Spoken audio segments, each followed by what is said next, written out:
Assalamualaikum warahmatullahi wabarakatuh. Alhamdulillahirabbil alamin. Wa bihi nasta'inu ala umuri dunya waddin. Allahumma salli wa sallim ala sayyidina Muhammadin sayyidil anbiya'i wal mursalin wa ala alihi wa ashabihi ajma'in, amma ba'd.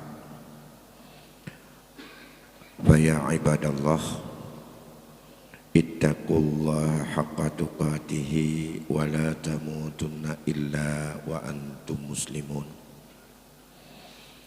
Faqala an-nabiy sallallahu alaihi wasallam fi hadis syarif, al-muslimu akhul muslimi la yadlimuhu wa la yuslimuhu wa la yahziluhu wa la yahqiruhu bihasabi imri'in minasyarr ay yahqira akhahul muslim. Ala kulli muslim haramu damihi wa malihi wa irdihi. At-taqwa hahuna salasa marrah wa yashiru ila sadrihi. Segenap puji beserta syukur kita persembahkan kehadirat Allah Subhanahu wa taala. Selawat beriring salam kita sanjung sajikan keharibaan junjungan alam Nabi besar Muhammad sallallahu alaihi wasallam pada keluarga dan sahabatnya sekalian. Tunggu-tunggu bapak-bapak sidang jamaah maghrib yang dimuliakan Allah Subhanahu wa taala. Alhamdulillah, setelah kita berhari raya Idul Fitri 1443 Hijriah dan sudah menyelesaikan juga hari raya puasa 6 atau puasa Syawal, bahkan sudah lebih, ini sudah 15 hari kita di bulan Syawal dan sudah masuk malam ke-17. Malam ini kita mulai kembali kajian kita, pengajian ba'dal maghrib kita, dalam rangka kita mengharapkan sebagai salah satu cara untuk merawat iman kita, merawat takwa kita, menyuburkan dari apa yang telah ada dalam jiwa kita, sekaligus untuk mendapatkan ketenangan jiwa dari apa saja yang kita hadapi dalam kehidupan ini. Karena Rasul mengingatkan, siapa saja yang berkumpul di rumah Allah wa yatadarasu fi kitabillah, kita ingin untuk mengulang kaji terhadap kandungan apa yang ada di dalam kitab Allah, Al-Quran, Al-Hadis, dan pendapat-pendapat para ulama, maka kepada mereka Allah akan menurunkan ketenangan jiwanya. Allah memberikan kasih sayang dalam kehidupannya, dan mereka akan dipayungi dan dilindungi oleh doa para malaikat. Itu sebenarnya manfaat yang paling besar yang kita ingin dapatkan andai kata kita mampu bersabar sembari iktikaf antara maghrib dengan isya, agar kita ada di dalam janji Rasulullah itu sendiri, sembari juga untuk merawat iman kita, di mana para ulama mengumpamakan iman di dalam hati kita ini kalau diumpamakan kepada ada sebuah cahaya yang cahayanya sumber daripada api. Andai kata diumpamakan ada sebuah lampu yang pakai somprong, dan ada di dalam lampu itu ada dasnya, sumbunya, sumbu kita bakar.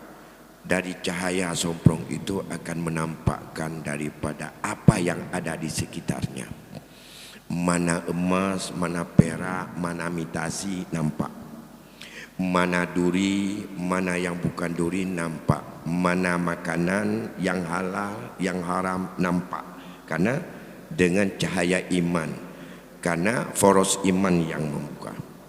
Tapi setiap iman itu berhadapan dengan fenomena kehidupan, maka dia akan terpercik juga dengan berbagai daripada virus kehidupan yang menggoda kita untuk tergiur dengan kehidupan dunia.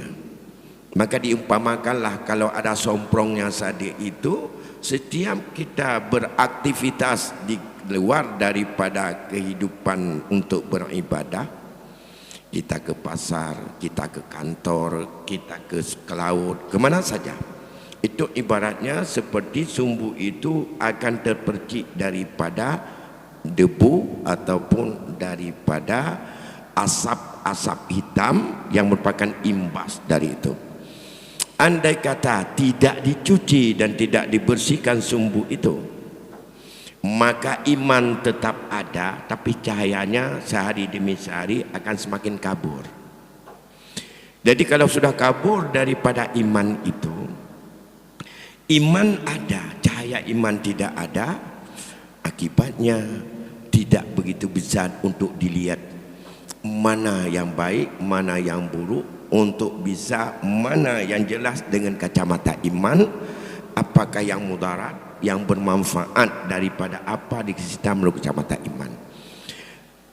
Penyucian dan pembersihan somprong itu adalah, itulah majelis ilmu untuk kita dengar, kemudian kita baca, kemudian kita pahami, kemudian kita terus untuk ada dalam majelis ilmu inilah dengan untuk membersihkan.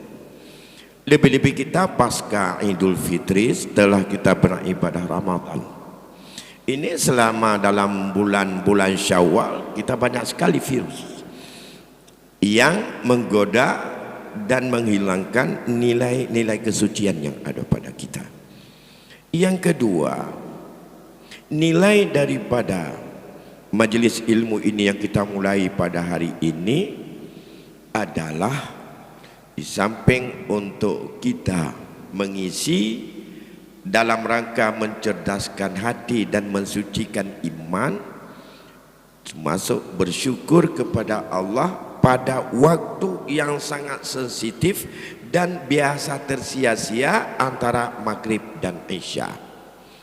Waktu ini sejak masa Rasul sudah diingatkan, siapa saja yang sempat salat maghrib dan ia tidak sempat untuk menunggu salat isya secara berjamaah, maka persis seperti seorang yang ingin makan kambing, dia pelihara lama, kemudian gemuk dan juga segar, dipotonglah kambing itu, tapi ia hanya bisa menikmati daging yang ada di antara dua urat kaki kambing di tapak kaki itu. Itu diumpamakan. Jadi kambing katanya tumbun, tak pula ada cukup, cukup menghenti kambing, mentemupajuh hanya sisa-sisa daripada daging yang ada di antara dua kuku kambing itu. Menang ibarat tentang kehati-hatian pemanfaatan antara maghrib dan isya. Karena menyokata tubik dia sembahyang maghrib, tak damang bawa warung kopi, payah dah demeng sembahyang isya. Tawa rumah datang jamiat susah dah tubik sembahyang isya.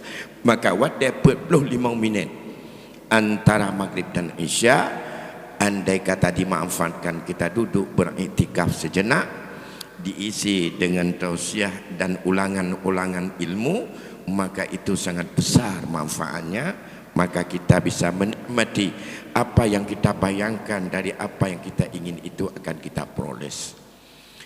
Yang selanjutnya, kita setelah melewati daripada hubungan dengan Allah yang sangat-sangat dekat selama Ramadan, dalam bulan Syawal ini sudah kita selesaikan dengan hubungan dengan manusia, dengan orang tua, dengan saudara, dengan kawan, mitra kerja, bahkan sudah aktif kita bekerja kembali.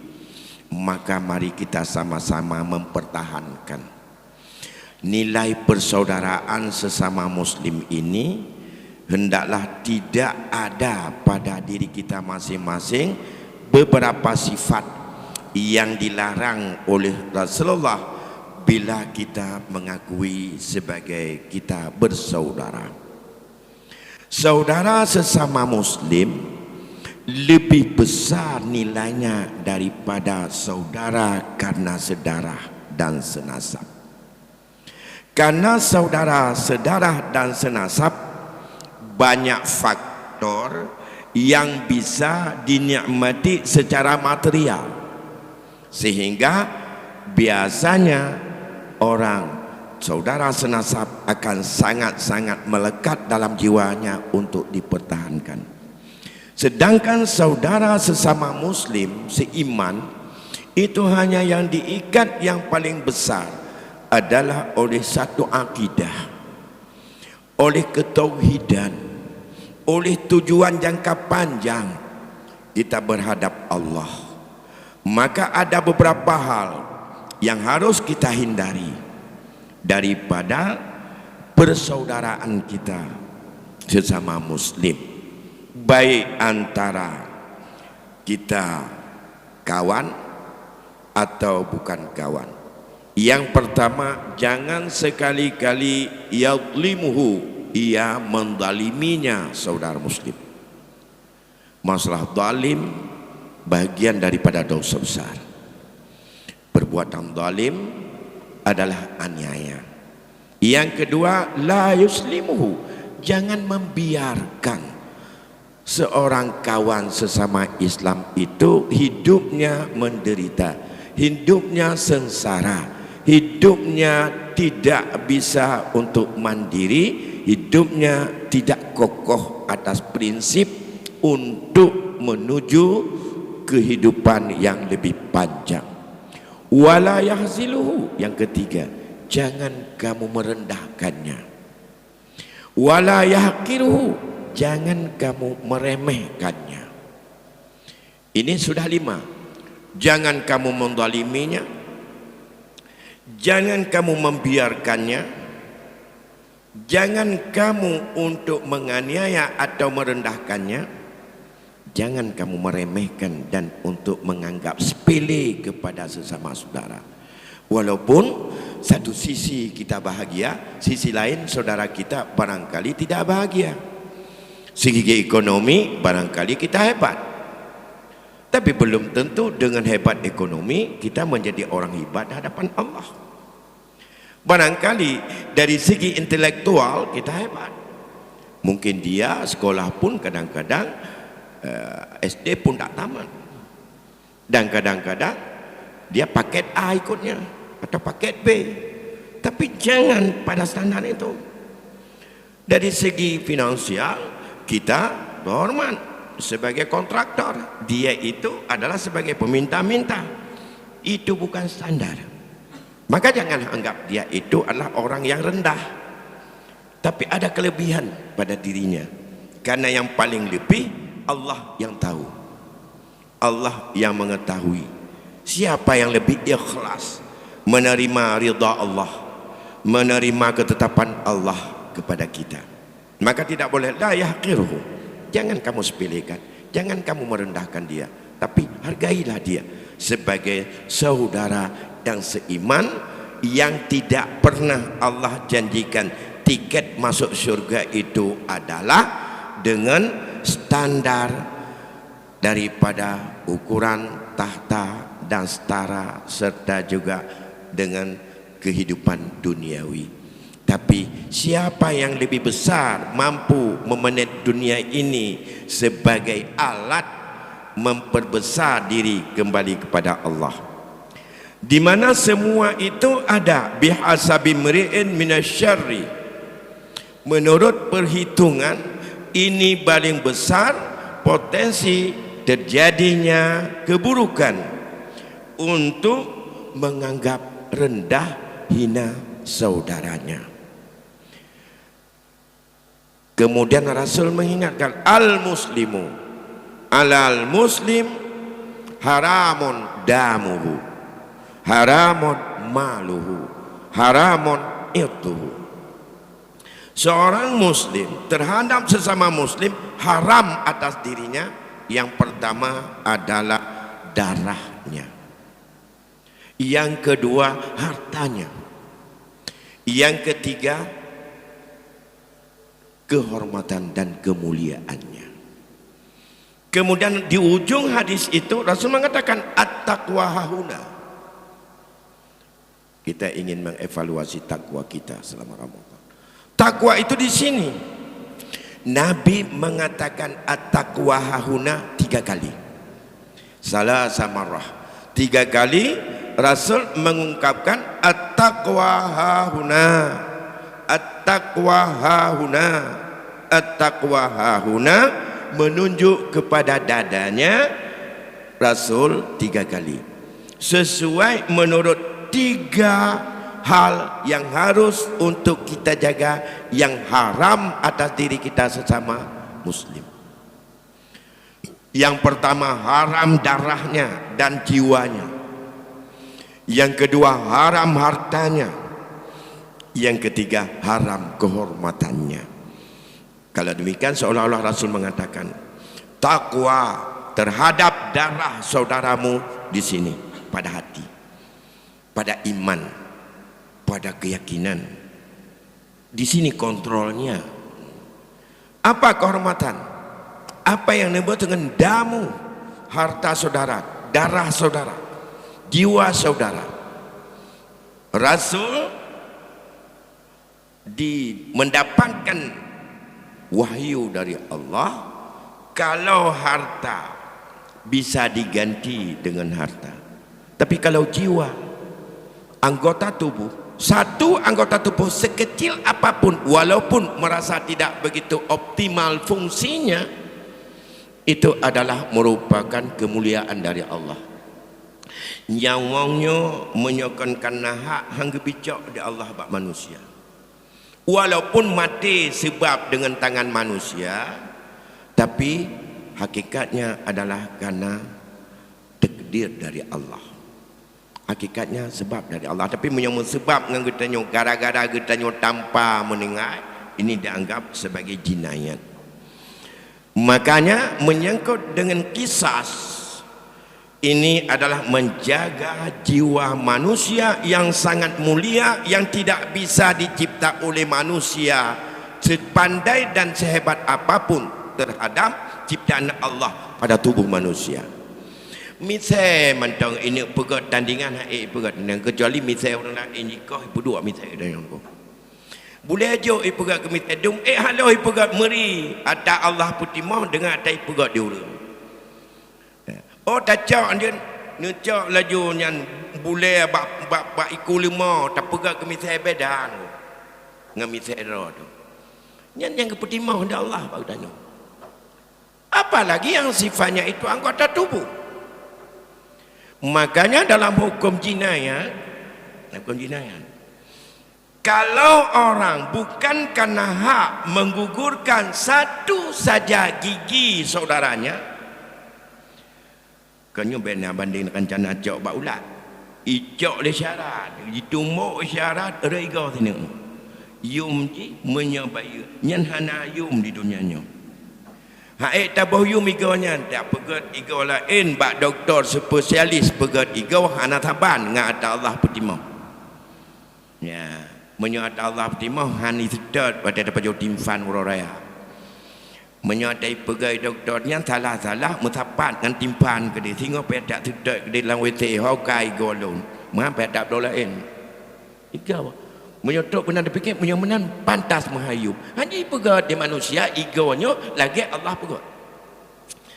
Menyapung ke pumaah le urang yang hana le igau gara-gara tajak kon kana hak Demai cok di doktor gigi, itu karena hak. Mengapa kata yojo? Tapi kili bat tamu ngau ula.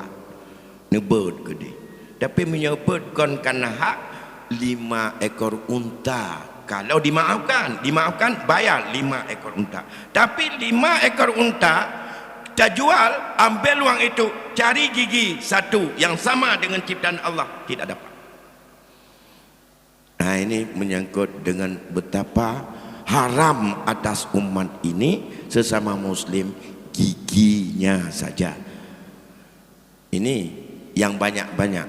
Kalau anak jari tina anak jari dalam hukum jinayat kita ini tidak bisa untuk diganti dengan berapa saja nilai uang, karena hukum diat adalah hukum alternatif kalau dimaafkan.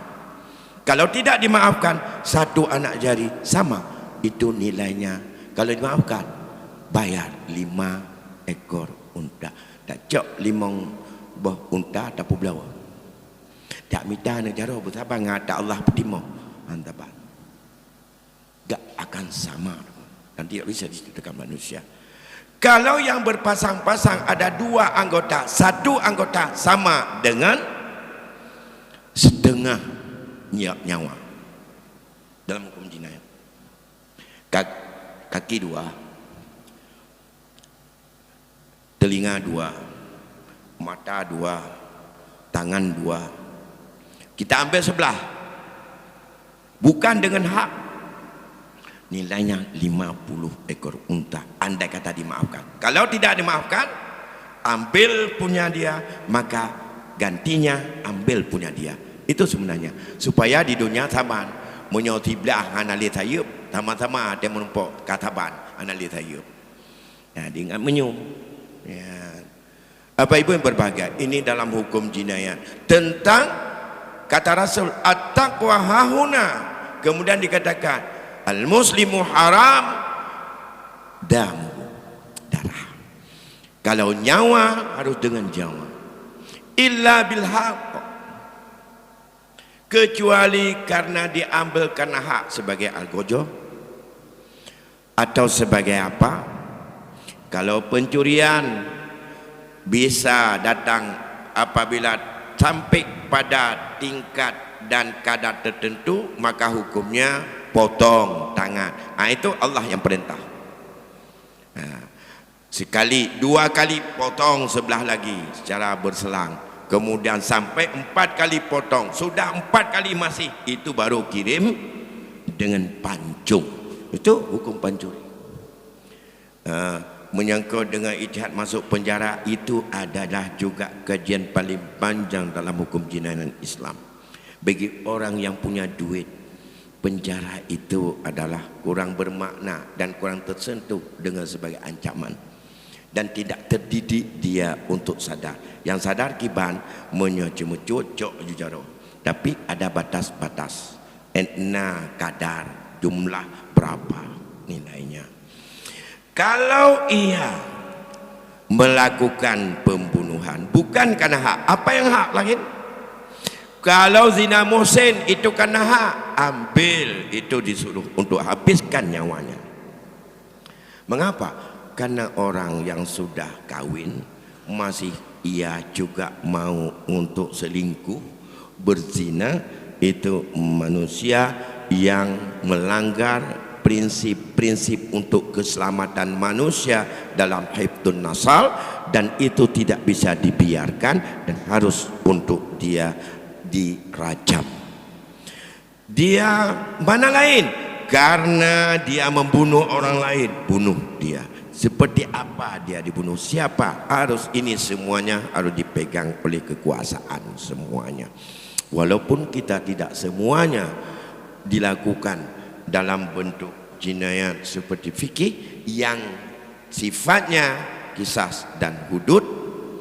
Kalau kisas ada hak maaf dari kita, kalau hudud tidak ada hak maaf. Allah, maaf, pengembalian daripada segala macam tidak menggugurkan daripada hak manusia lain sebagai takdib untuk dia harus diambil hukuman hudud. Dalam jinayat kita Ini yang walaupun berjalan dengan tertatih-tatih, ya, ada dua. Tapi yang paling banyak berlaku hanya yang sifatnya takzir, bukan hudud, bukan kisas. Yang hudud yang mana? Yang hudud adalah sifatnya sudah ketetapan Allah, zina, maaf pun suka sama suka, itu adalah hudud. Yang belum kahwin 100 kali cambuk. Setelah itu tambah takzirnya, kalau dalam mazhab Syafi'i buang 1 tahun. Dia tepat terduga mantang udip ya boh situ. Asingkan. Lagi udah juga asingkan orang penyakit buduk ke dia utabang. Lepra je mana. Ja utabang yang bunga mai utabang. Ya arah-arah angkut ia ngaraga menyonyak kai temle kapuleh aja puolom. Yang jamun. Ya. Wajan jamun nam datujan Tugolom Sabang menjadi sebagai pelabuhan terbuka. Nah, itu hudud. Pencurian dia tak cuak kai temeng tak puawa taji ipu maah lepa hana gugur untuk potong tangan. Karena potong tangannya adalah hak daripada hudud ketetapan dari Allah. Beda dengan kisas. Kisas kita potong tangan orang karena taksir, kemudian hukumnya potong tangan kita dimaafkan oleh yang punya tangan yang sudah putus, maka bayar. Itu yang bisa bayar dengan hukum yang namanya itu adalah hukum takzir ataupun hukum untuk diat, dikasih dengan diat. Nah, itu istilah diat dalam adat kita masih ada, walaupun tidak persis sesuai dengan kadar daripada apa yang ada dalam fikih jinayat. Kalau yang hudud, kalau kisas bisa maaf. Kalau dimaafkan juga daripada 100 ekor unta 1 nyawa, maka bebas, tidak ada kena apa-apa. Kalau hudud tidak bisa. Sama seperti haram harta. Yang kedua menyangkut dengan haram at-taqwa hahuna, yang bisa untuk mengendalikan daripada haram harta orang lain, haram harta sesama saudaramu, adalah iman yang harus mengendalikan. Ya. Lantas menyangkut dengan harta juga ada dua. Ada yang haram harta bisa kita selesaikan di dunia, ada yang tidak bisa diselesaikan di dunia, tapi harus untuk kita taubat kepada Allah kalau Allah terima daripada keharaman harta orang. Kalau yang milik pribadi orang bukan dicuri tapi mengambil secara hurur, itu adalah kalau dimaafkan. Lo nuncok tilok bro nu batu bir temayang ica lu tarik lu baru becut nyopah tau raya tu. Nu temeng. Bam temeng nu puau. Nyan sebenarnya punya tujuan gecok cuanya, masalah puanya kalau terletak mantang kenang hak anak Adam untuk punya dia dibitakzir ataupun dia itu, makanya walaupun tak pulang ke dia tahu orang punya cua, tapi mengambil secara seperti milik orang lain, harta pusaka, harta benda milik masyarakat, milik orang lain. Apakah itu tanah, apakah itu benda, menyocok tanah, betul tanah, nyokan puau tanah. Yang anak janjit puau kepo. Kalau tepah tak jok, jak puau orangnya. Janjit laki din bapa. Tapi miat nama menyok ke nyancok puau ya. Jok betul cu, koncu. Karena man terbuka. Betul. Tamu dawa ban buat. Ini milik saya. Kata orang lain, bukan milik saya. Kalau pertengkaran tentang milik bukan pencurian, itu bukan hudud.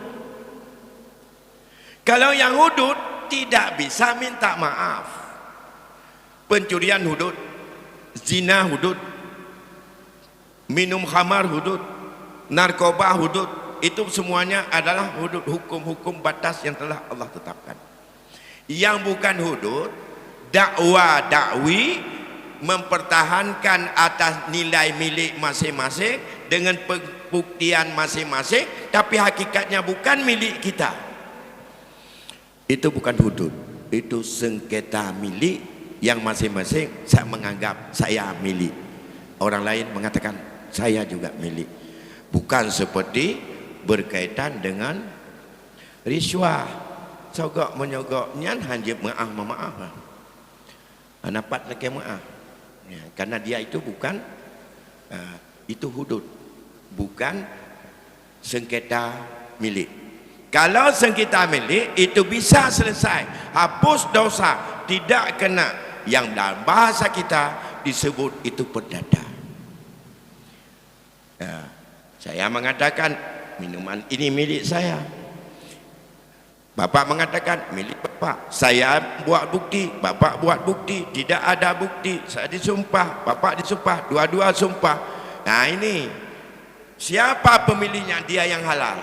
Kalau sadar untuk itu, siapa berani ambil bahwa ini milik kamu, yakin ambillah. Tapi andai kata di situ itu milik saya tidak akan maaf. Menyohana ke pemaaf dia urang poji nyutruk urang akhirat tetap baru. Menyang ke pemaaf maka kli. Itu kalau pertengkaran masalah sengketa. Kon masalah jok atagop dilikut. Ya, jika sengketa menyocok atagop baik dia pulang. Mengadak dengan yang macam. Baik dia pun ma tua aku untuk jok tadon. Tetap itu hudud, tidak dibenarkan. Ini berkaitan dengan harta. Ada dua.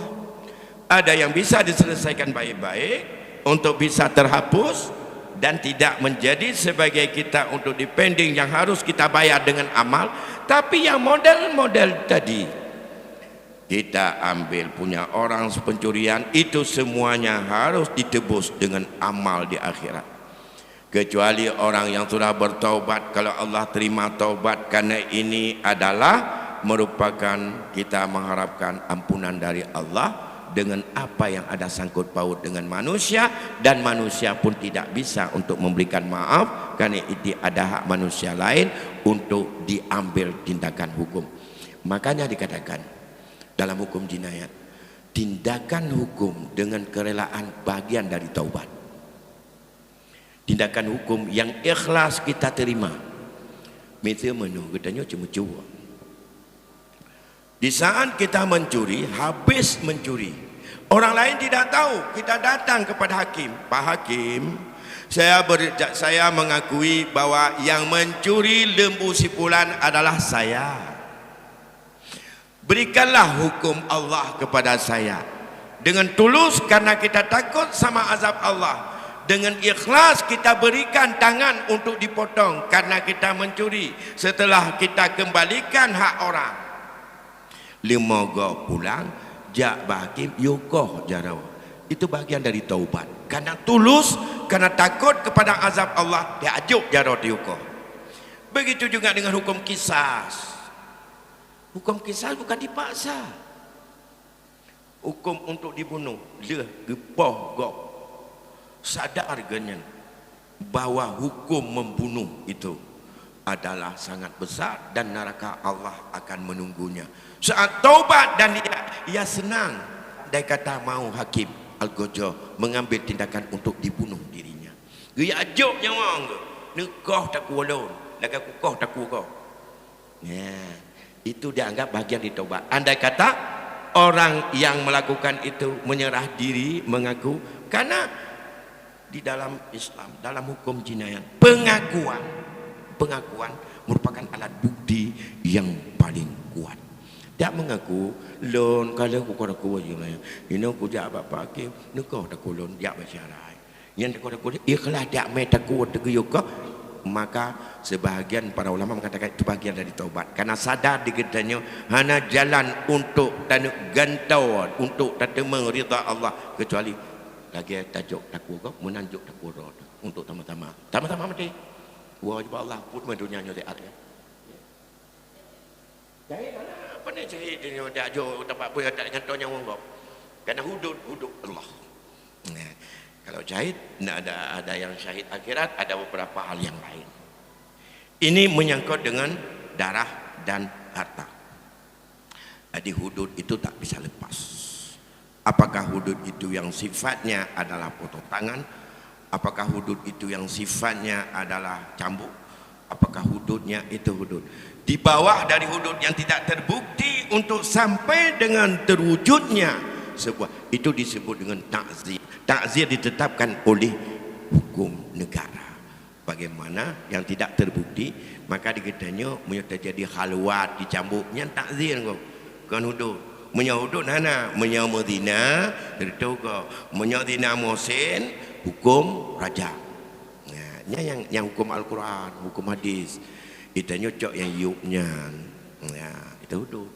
Nah, yang ketiga, ini yang sudah banyak diceritakan oleh guru-guru kita, berkaitan at-taqwa hauna bi'irdihi, kehormatan orang lain, kemuliaan orang lain, harga diri orang lain, yang akibatnya dari kita adalah mengupatnya, memfitnahnya, mengadu dombanya, menuduhnya, dan segala macam yang membuat orang lain terhina, membuat orang lain tersinggung, membuat orang lain yang tidak menjadi untuk kita fitnah.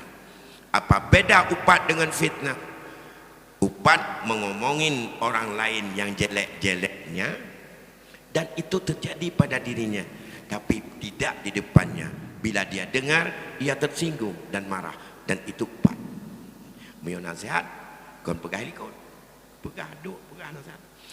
Menyo tak pegah perbuatan orang lain yang tidak, yang sifatnya itu adalah mengadu domba dia, menjelekkan dia, padahal kita tidak tahu persis apakah dia lakukan itu atau tidak. Itulah yang disebut dengan fitnah. Banyak hal yang kita tidak tahu persis. Jangan cepat-cepat memberikan label, aduh sebarkan ini jadi jihad kita. Yang suruh nyebar enggak lihat, enggak tahu, kita yang nyebar juga ikut. Maka sesuatu yang tidak otentik tentang keburukan atau kekurangan orang lain, tidak pasti kita tahu, maka itu disebut dengan fitnah. Kalau bahasa sekarang disebut dengan hawa.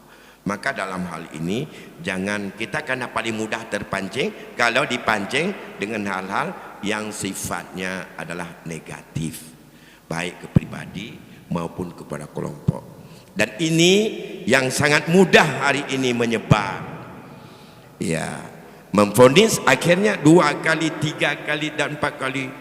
Kita tak pernah mengetahui situasi dia seperti apa, dia dalam menghadapi apa, dan kemudian keadaan kondisi apa. Tapi ada satu potong kata itu yang dia ambil, kemudian disebarkan dan dipoleh dikit, seolah-olah itu kita tidak tahu persis. Maka kita ikuti, bahkan kita berikan label yang sangat-sangat tidak baik kepada dirinya.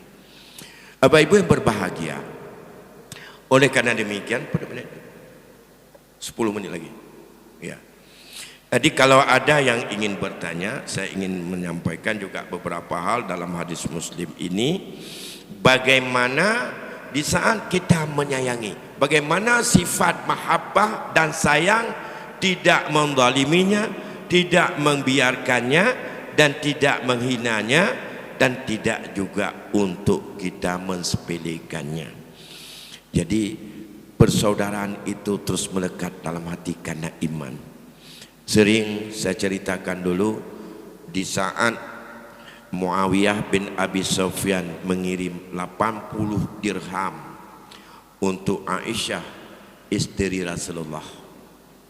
Di saat Aisyah saat itu sedang berpuasa, padahal untuk berbuka puasa dia nggak punya apa-apa. Tapi begitu datang 80 dirham yang dikirim oleh Muawiyah bin Abi Sufyan, ia yang terbayang bukan nanti saya mau makan apa. Itu pemberian, padahal dia yang paling penting nanti buka puasa, alhamdulillah ini udah ada duit, kita bersih, bisa beli tepung, bisa buat apa-apa. Bukan.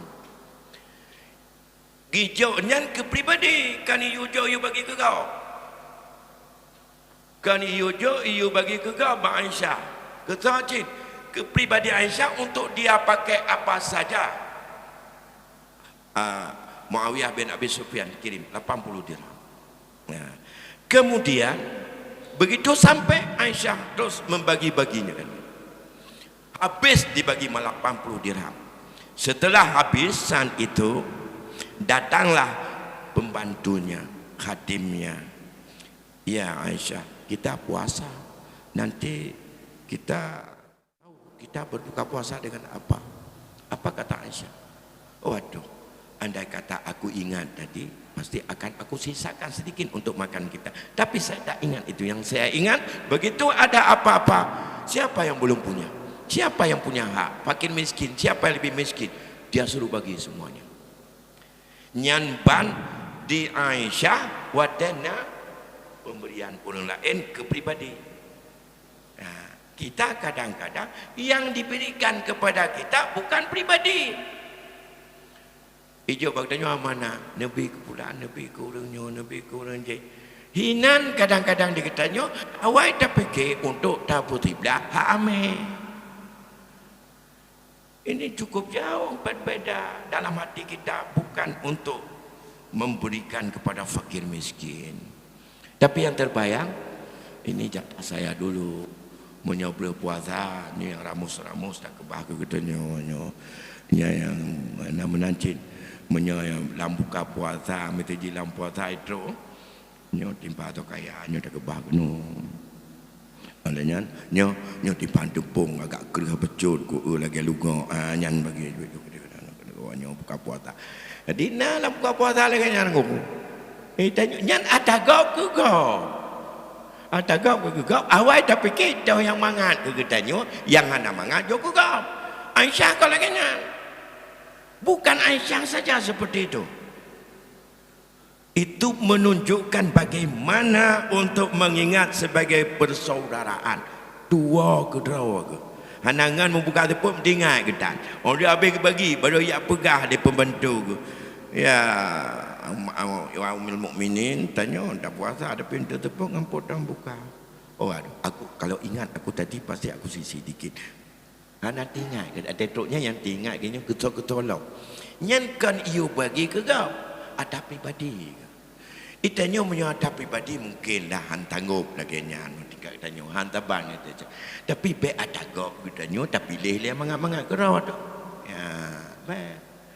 Yang hana amanah katanya lagi nyan. Minimal nilai persaudaraan seperti itu ya. Begitu juga daripada yang lain.